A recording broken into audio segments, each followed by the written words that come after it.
Quando Jesus voltou, a multidão o recebeu com alegria, porque todos o estavam esperando. Deixa na tela o texto, tá, Pedro? Você lembra da semana passada, né? Jesus atravessou o mar da Galileia, vai até Gadara. Ele expulsa uma legião de demônios de um homem.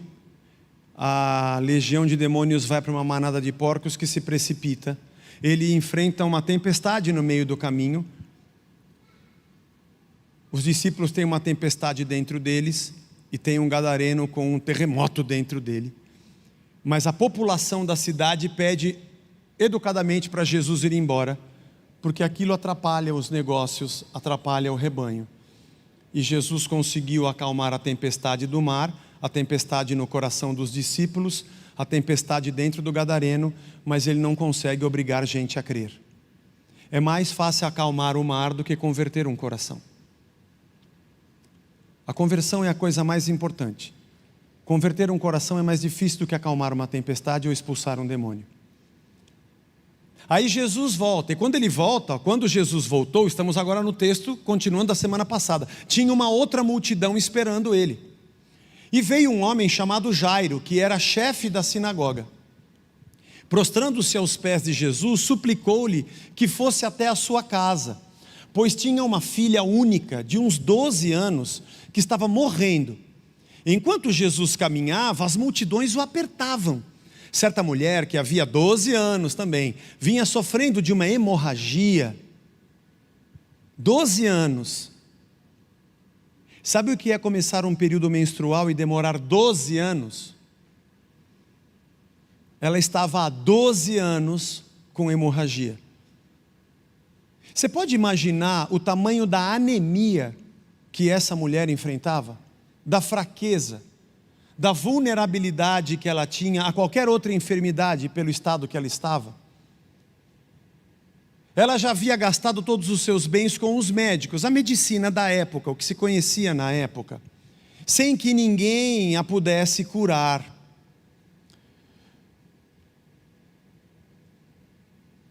Pula o texto aí, irmão, que eu estou lendo na tela.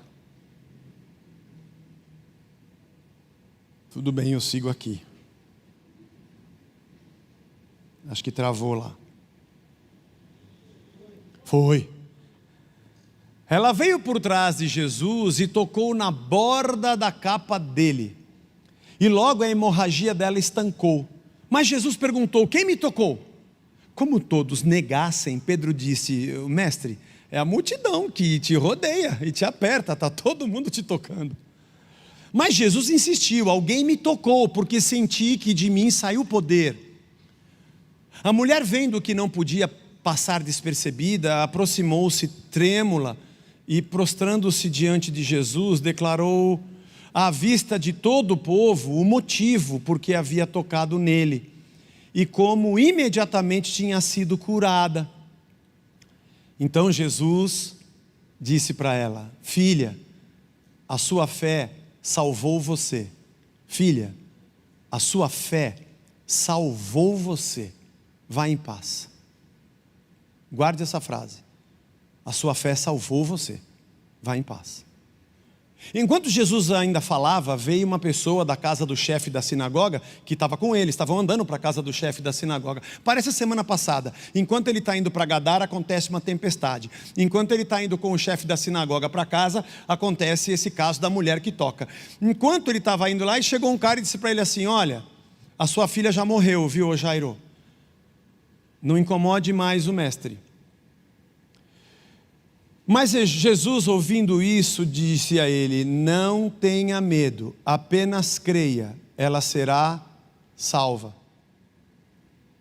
Apenas creia, ela será salva.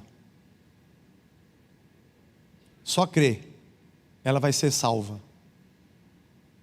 Guarde essa frase. Tendo chegado à casa, Jesus não permitiu que ninguém entrasse com ele, a não ser Pedro, João e Tiago, além do pai e a mãe da menina. E todos choravam e pranteavam, mas Jesus disse: não chorem, ela não está morta, ela só dorme. E riam dele, porque sabiam que ela estava morta. Mas Jesus, tomando-a pela mão, disse em voz alta: menina, levanta-te. Voltou-lhe o espírito, ela imediatamente se levantou e Jesus mandou que lhe dessem de comer. Seus pais ficaram maravilhados, mas ele lhes advertiu que a ninguém contassem o que havia acontecido. É muito bonito esse texto. Acho que essa notícia de ontem me ajudou a ficar pensando mais à noite antes de dormir.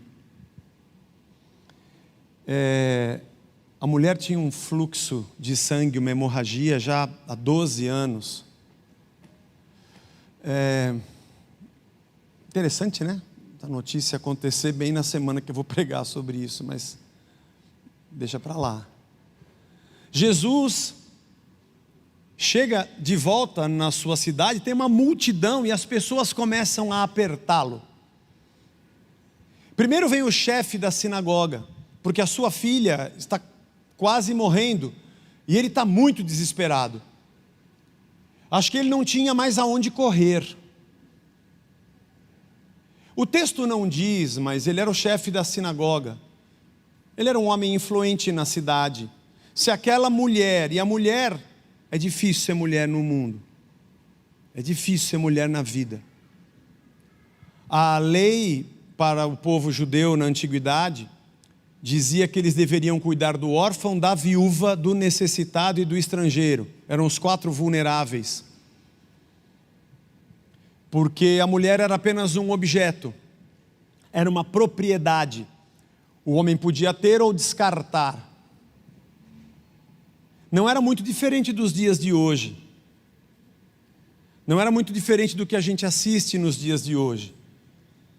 Nós temos algumas notícias, como por exemplo Ruth, que ficou viúva e se casou com Boaz.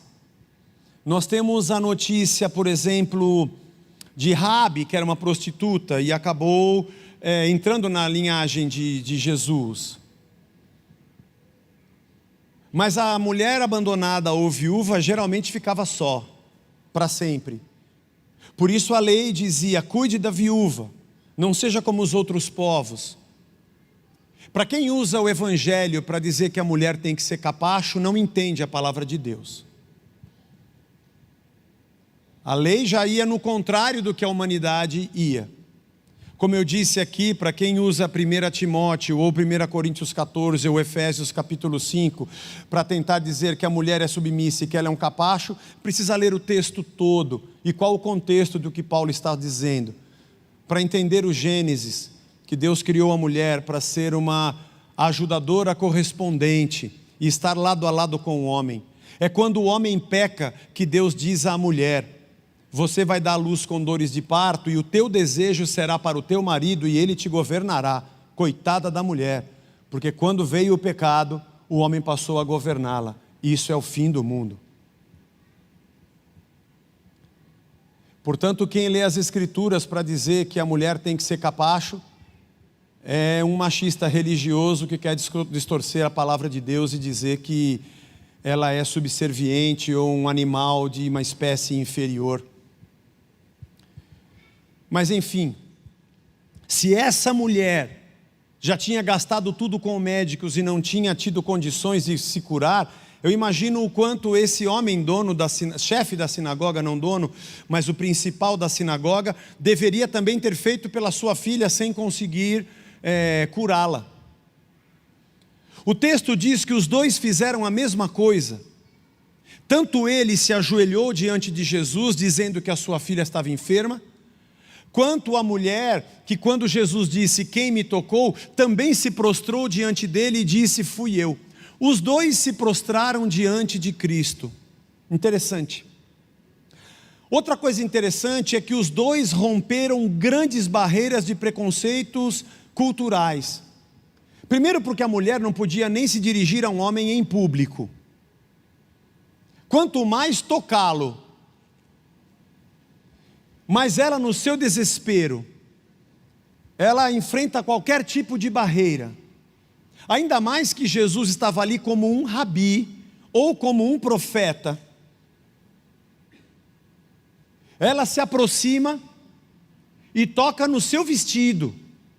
Da mesma forma, o chefe da sinagoga. Chefe da sinagoga era quem presidia a reunião. A sinagoga, ela surgiu no período que nós chamamos de interbíblico. Foi quando o templo foi destruído pelos babilônicos e não havia mais templo. E o povo não tinha onde oferecer sacrifício, e acontece um fenômeno. A religião judaica muda não o objeto, mas o foco da sua reunião, da sua espiritualidade. E aonde não havia mais sacrifício, a lei ocupa o lugar central de culto. É aqui que o escribismo judaico cresce muito, porque os copistas da lei é que se multiplicam. É aqui que surgem os perishim, que eram os puristas, depois chamados de fariseus, que também são chamados de doutores da lei. Por isso fariseus e escribas andam muito juntos, são os copistas e os estudiosos, que conhecem muito a lei. A palavra sinagoga, numa última interpretação, significa ajuntamento, é juntar um monte de gente junto, em torno da lei, não mais em torno do sacrifício. As pessoas nos dias de Jesus já não estão mais tão preocupadas com o sacrifício, apesar do templo já ter sido reconstruído e também reformado por Herodes. As sinagogas surgem na ausência do templo. A região de Jerusalém nos dias de Jesus devia ter em torno de 500 sinagogas. É tipo igreja evangélica na Celso Garcia. Tinha uma atrás da outra. Com 10 pessoas já era uma sinagoga. O chefe era responsável por dar abertura, escolher a pessoa que costumeiramente lia um salmo, depois escolher o texto profético que seria estudado, apesar de que ele poderia ser trocado. E era ele que dava essa abertura. E aí passava pelas mãos dos homens esse rolo para que eles pudessem ler trechos e interpretá-los se quisessem. Já estudamos aqui que Jesus fez isso nas sinagogas da Galileia. Ele sentava ali, quando chegava para ele, ele lia. O Espírito do Senhor está sobre mim e Ele me ungiu. Ele levanta e fala, agora se cumpriu, sou eu esse aqui. Aí jogaram tomate nele. Mas era assim, e o chefe da sinagoga era quem comandava essa celebração, essa cerimônia, era quem mediava esse debate, e abria e encerrava. Para esse cara dizer Jesus é um profeta, se ajoelhar diante dele, e um judeu não se ajoelha diante de nada e ninguém, a não ser o único Deus e Senhor. Para o chefe da sinagoga se ajoelhar diante de Cristo, isso não era algo não referente. Quando você lê a história de Elias, de Eliseu, que ressuscitaram o filho da viúva de Naim, o filho da sunamita, que foi Eliseu, e o filho da viúva de Sarepta, que foi Elias. Quando um profeta estava numa aldeia, numa terra, numa cidade, era muito comum que as pessoas se aproximassem dos profetas com as suas causas. O profeta era de verdade para o judeu, um homem de verdade vindo de Deus. O rei também era ungido, mas era uma linhagem, morre o pai, fica o filho e unge o filho. Nem sempre... é ungido, mas sei lá, o sacerdote mesma coisa, morreu o pai, vem o filho, mas sabe que teve Eli, Rófine, Finéias, tinha uns caras que tinham o crachá de sacerdote e tinham o crachá de rei, fala que é ungido, mas a gente sabe que não é, né? É tipo aqueles lugares que, não vou falar, vai, tá transmitindo, né, Vagnão? Eu falei às 8, não vou falar agora, às 8 não... Você quer ouvir algumas coisas mais picantes? Tipo assim... vocês são coruja, você vem às 8, que não transmite. A gente vai ofender de bobeira, não falar nada. Mas você sabe que na religião tem essas coisas. A religião está na linhagem, né? Tem o crachá, foi ungido, né? Mas o profeta não, o profeta vinha de qualquer lugar. E era um cara levantado por Deus. Por isso o povo se aproximava do profeta para ter uma palavra, uma direção, uma oração e até um sinal de Deus através do profeta. Para um chefe da sinagoga ir até Jesus Cristo, um judeu, se curvar diante de um outro homem, ele quebrou muitas barreiras. Mas muitas barreiras. E aí Jesus pergunta no caminho, quem me tocou? E Pedro diz, Jesus, aqui é um empurra. Você não está entendendo. São 6 horas da tarde, isso aqui é a estação da Sé. Acabou de abrir a porta do metrô. Não faz nada, você só para. Você já foi, já aconteceu. Já estão te levando. Você está na 25 de março, aqui é a ladeira Porto Geral. Você não está entendendo o que está acontecendo. Está todo mundo te tocando. Mas Jesus falou assim: de mim saiu o poder. Eu preciso parar aqui. Eu sei que você já ouviu várias pregações sobre esse texto.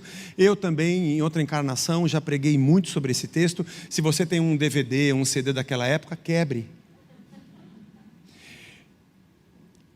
Eu quero falar sobre salvação, que é uma pregação. É bom a gente fazer pregação expositiva. Estamos aqui em Lucas trecho a trecho e a gente não consegue fugir de nenhum tema. Quando a gente prega tematicamente, a gente escolhe só os temas que a gente gosta.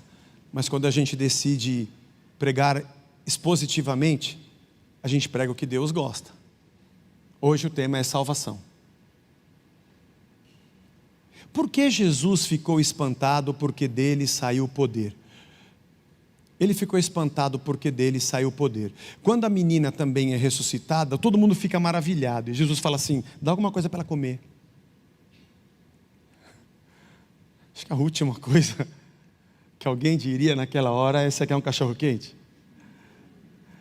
Não, Jesus, você não está entendendo. A gente tem que capitalizar isso aqui. Filma esse negócio. Dá para você deitar de novo? Fala de novo aquela frase que você falou: Talita cumi, para ela levantar outra vez. Só para a gente filmar e colocar no YouTube. De repente nós podemos fazer aqui a igreja do Levanta Menina. Não tem o bairro do Chora Menino? No Chora Menino nós temos o Levanta Menina. Você está caída, você está meio morto, vem aqui, que aqui é a igreja que levanta a menina. São 3 horas, o samba está quente, deixa a menina contente, deixa a morena sambar em paz. É um hino do cantor cristão, aquele pastor Chico Buarque. Deixa a menina. O que acontece é que Jesus não falou: ela levantou. Você percebeu que Jesus não se espantou com o fato dela ter ressuscitado? Ele só falou: dá alguma coisa para ela comer. Claro que nós ficamos maravilhados, gente. Ver a pessoa morta ressuscitar, para nós, é o ponto, é o ápice do momento místico espiritual daquela celebração. Para Jesus não, porque na verdade Ele é o dono da vida e da morte. Ele já venceu a morte. Para Ele aquilo não é um espanto. Para os discípulos foi um negócio incrível. Quem é esse cara que até acalma a tempestade? Jesus falou assim: fui eu que criei o vento, fui eu que criei o mar. Para mim não é espanto nenhum. É movimento e para a hora que eu quiser. Ou para quem ressuscita um morto, eu sou a vida. Mas você abriu os olhos do cego, fui eu que fiz o olho. Você não está entendendo.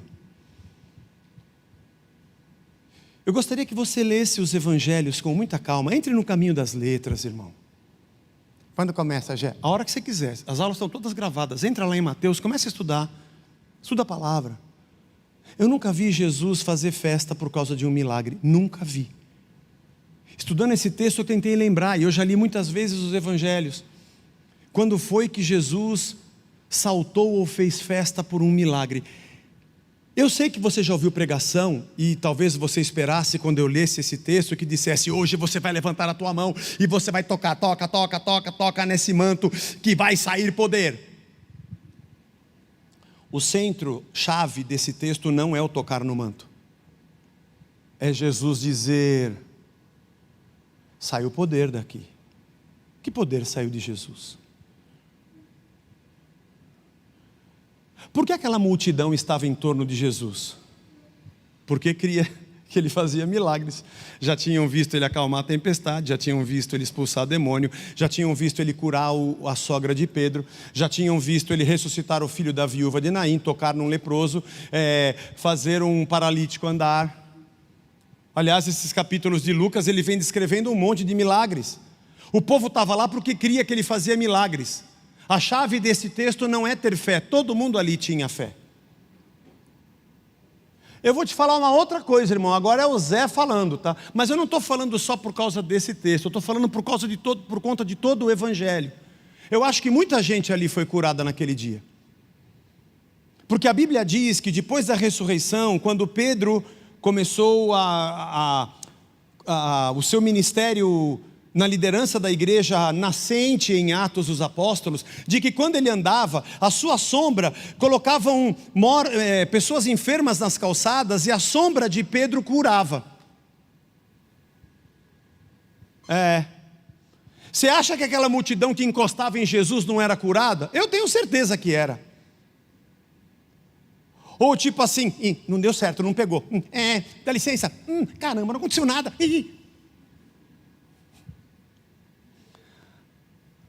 Aí um tocava, foi curado, você tocou no pescoço, no pescoço, no pescoço.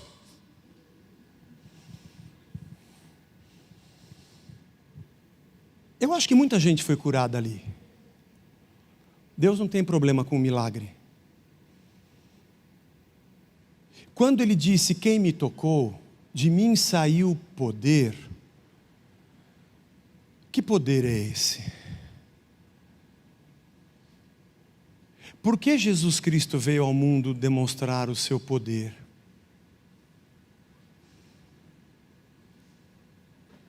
Eu sei que nós gostamos de cantar Deus de promessas, Deus de milagres, mas nós nunca cantamos Deus da nossa salvação. Porque nós nos aproximamos dele porque ele pode parar a nossa hemorragia. Mas quando essa mulher se prostrou e disse, fui eu que toquei. Você acha que Jesus não sabia quem tinha tocado? Duvido. Ele sabia o que os fariseus pensavam, antes deles falarem. Aliás, nós passamos por textos, capítulo 4, 5, que aconteceu isso. Ele come com publicanos e pecadores, e os fariseus ficam pensando, o que ele acha que é? Ele fala assim, eu sei o que vocês estão achando. Os sãos não precisam de médico. Ele sabia. Jesus não perguntou quem tocou porque ele queria saber, a multidão tinha que saber.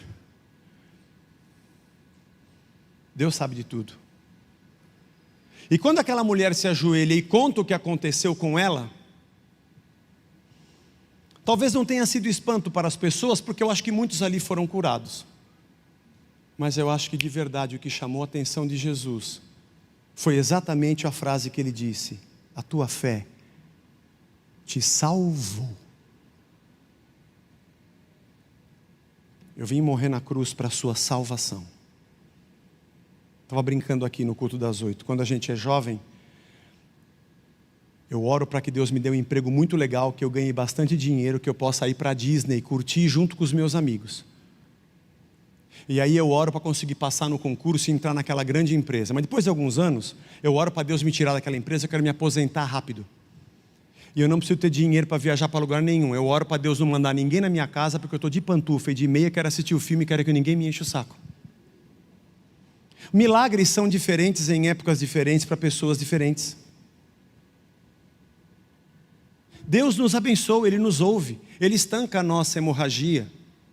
Sim, Ele ressuscita a menina, sim, mas não é isso que o espanta.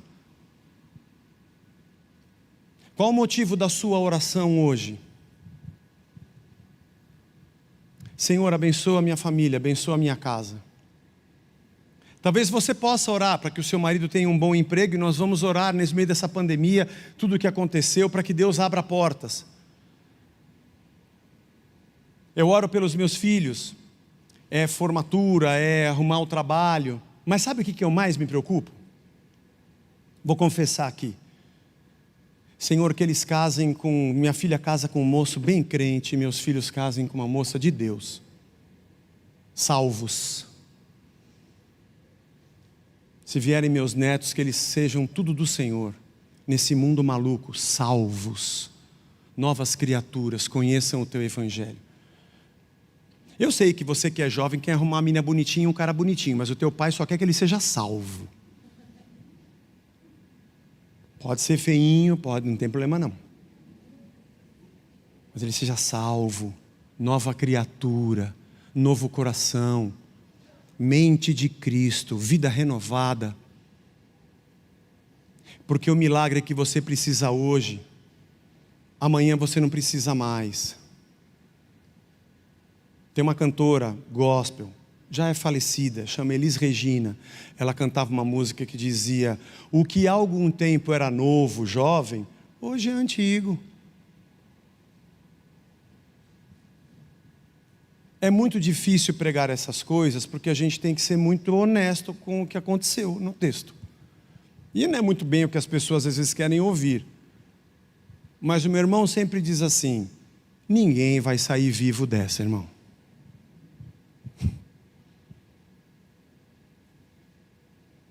Tirando os jovens que estão ali atrás, eu não sei quanto, vamos pegar a nossa média aqui, ó. Talvez daqui 35, 40 anos, nenhum de nós mais esteja pisando nessa terra.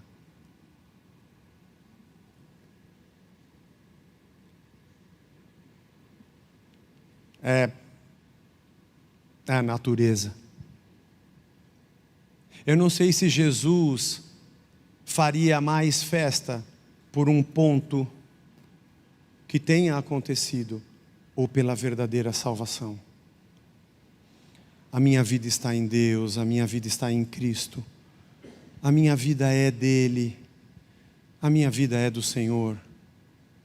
Mulher, você está salva. Você está salva. Aconteça o que acontecer daqui até o final da sua vida. Se eu te encontrar de novo ou não. Se você tiver uma outra enfermidade ou ela passar, você está salva. Daqui a pouco nós estamos tudo junto na eternidade. Essa pandemia foi triste, nós perdemos amigos, pessoas queridas, próximas. Estão no Senhor. Tristeza da nossa separação, tristeza da ausência, mas a certeza da glória. Estou vendo aqui a Sandra e o Marcelo, né? Triste, mas está lá. Nós não perdemos, a gente sabe onde está. Temos uma leve e momentânea tribulação, mas você está salva. E quando chega na casa da filha de Jairo, na casa de Jairo, e ele está preocupado porque alguém disse, já foi. Jesus disse, não, ela está só dormindo. E eles deram risada.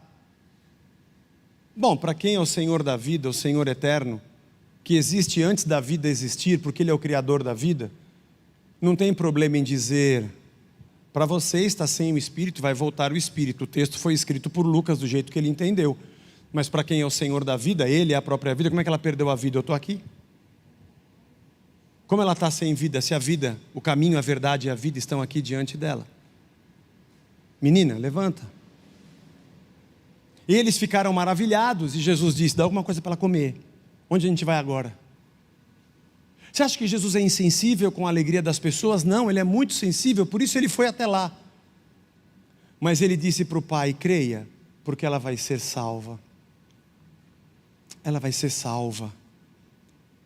Aqui nós não temos o verbo terapeu, que é o verbo que significa cura. Aliás, eu até anotei aqui. Nós não temos o verbo egeiro, que significa ressurgir ou ressuscitar. Em ambos os textos, nas duas partes, nós temos o verbo sozo, que significa salvar. Salvar. Eu me lembro muito, essa semana eu lembrei de novo por conta de uma cena que eu vi. Na verdade, eu estava conversando com a Biga sobre o falecimento do pai dela. Ela não está aqui cantando hoje, o seu Eliseu. E eu contei para ela um pouco sobre quando meu pai faleceu. E não houve a cura. Quer dizer, houve uma cura completa. Ele está na presença de Deus. Salvação. O Deus da nossa salvação. O rochedo da nossa salvação. O Deus da eternidade. O Senhor que escreve o nosso nome no livro da vida do Cordeiro, que foi morto desde a fundação do mundo. O Senhor que nos chamou das trevas para a sua maravilhosa luz. O Senhor que nos deu vida e vida em abundância e vida eterna. O Senhor que preparou o banquete e disse: essa é a última vez que eu bebo do cálice, até que nós bebamos juntos lá no reino do meu Pai. O Senhor que vai iluminar a nova Jerusalém, que não precisará de sol.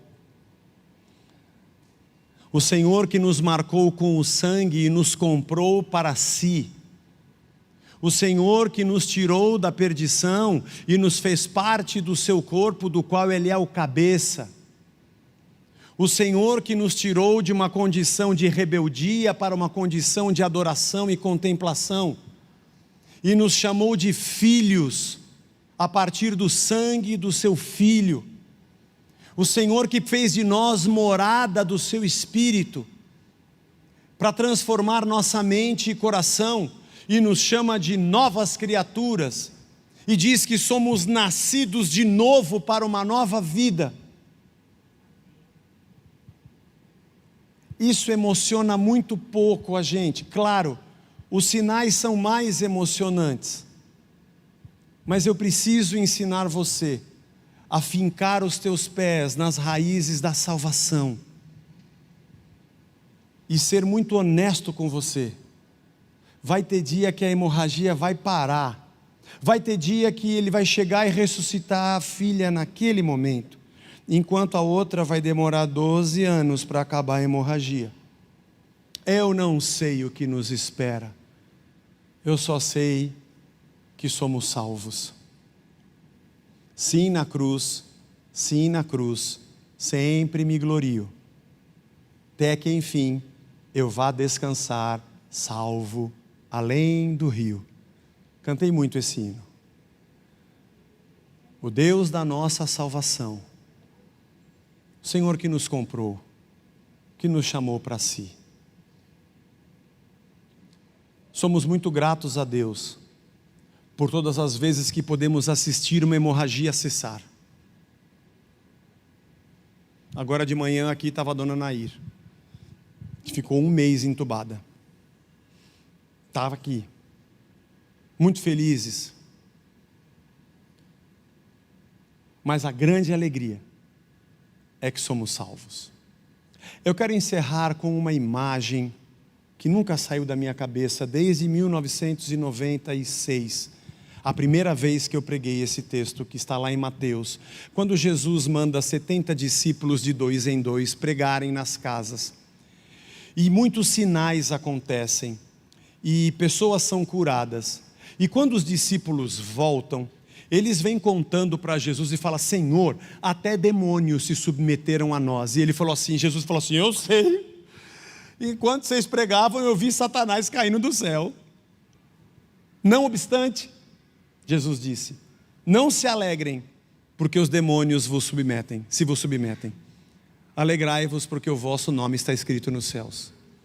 E quando eu li esse texto as primeiras vezes, quando eu era garoto, eu falava assim: pô, Jesus cortou o barato da galera. Porque a galera voltou toda feliz: pô, os demônios, vai, foi muito legal, Jesus, você não sabe o que é isso. Puf, curado.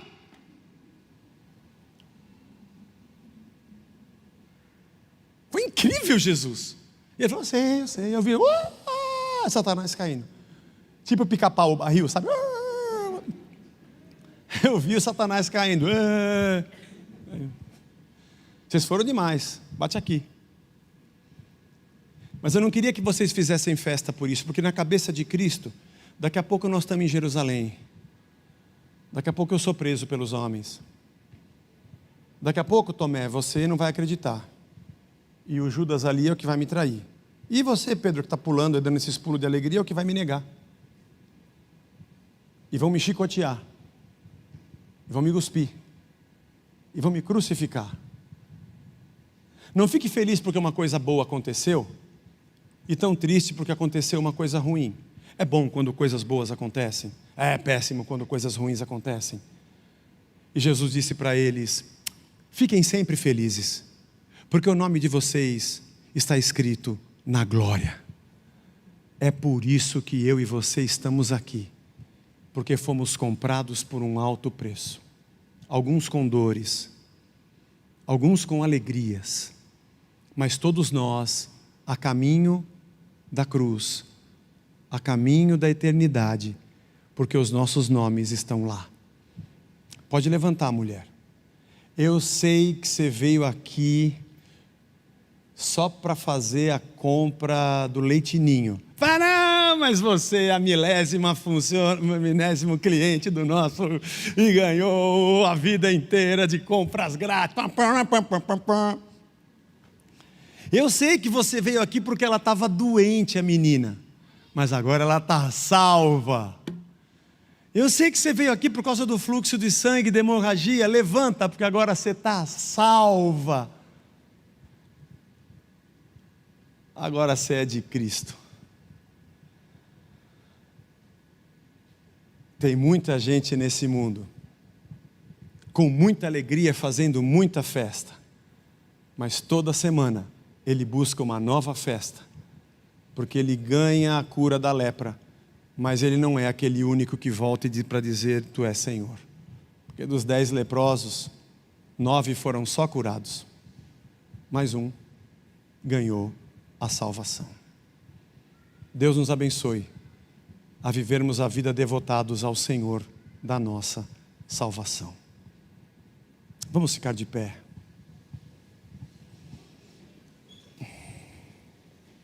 Eu queria perguntar, nunca faço isso, né? Nós estamos um pouquinho atrasados hoje, a gente demorou um pouco mais. Eu sei que todo mundo que está aqui um dia disse, Jesus, eu não consigo andar sozinho, eu preciso da tua salvação. Eu preciso ser salvo da minha vida para uma nova vida. Eu preciso do Senhor Jesus como Senhor da minha vida. Eu não sei se tem mais alguém aqui, pode ser que você esteja até nos visitando, e que você pensa como a gente, tipo assim, não dá para andar sozinho. Pode ser que tenha, além de nós que já frequentamos, mais alguém aqui que diga, eu quero seguir Jesus Cristo. Eu quero ser salvo dessa vida, para ser uma nova criatura. Sei que você fez inscrição porque você é da igreja, mas vá lá que tem alguém aqui que quer hoje dizer, eu quero a salvação de Jesus na minha vida? Tem? Amém. Vamos orar então. Senhor, Tu és o Deus da nossa salvação. Deus, tem dias difíceis para nós aqui. 12 anos de hemorragia. Tem dias de cura para nós aqui. Dias de ressurreição. Em tudo nós te somos gratos. Mas eu não quero ser o tipo de gente que só te aperta porque quer tirar uma casquinha. Eu não quero ser o tipo de gente que só me aproximo porque o Senhor pode fazer uma coisa boa. Eu quero me ajoelhar como Jairo e como aquela mulher para te chamar de Senhor da minha vida. Sim, eu trago até o Senhor a minha hemorragia e a minha filha doente. Mas eu te agradeço porque o Senhor me deu muito mais do que isso. Obrigado porque o Senhor morreu por mim e me salvou. Obrigado porque o Senhor escreveu meu nome no teu livro. Obrigado porque o Senhor me comprou com alto preço. Obrigado porque o Senhor me guardou um lugar na eternidade.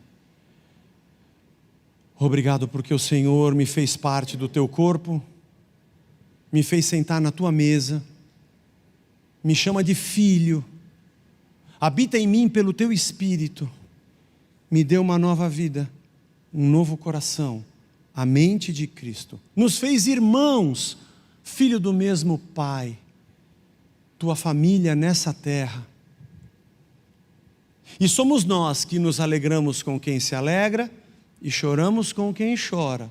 Nas nossas alegrias e tristezas, nos alegramos na tua salvação, porque um dia é para o Senhor que todos nós iremos, e para a tua glória nós viveremos aqui. Por isso, para nós, enquanto vivermos, a nossa vida é Cristo, e o morrer é lucro, porque viveremos contigo. Nos faz ser o tipo de gente que se prostra diante do Senhor dos Senhores. E isso que Lucas explicou para Teófilo, também fique fundo no nosso coração. Abençoa a nossa semana, guarda-nos, enche o nosso coração cada dia da tua paz, alimenta-nos na tua palavra, renova-nos no teu espírito, nos traz nas outras semanas guardados e protegidos pelas tuas mãos, nos ensina cada dia mais a tua verdade, nos amadurece, nos fortalece no teu evangelho e sempre possamos levar a tua salvação àqueles que nos cercam. É o que te pedimos em nome de Jesus. Amém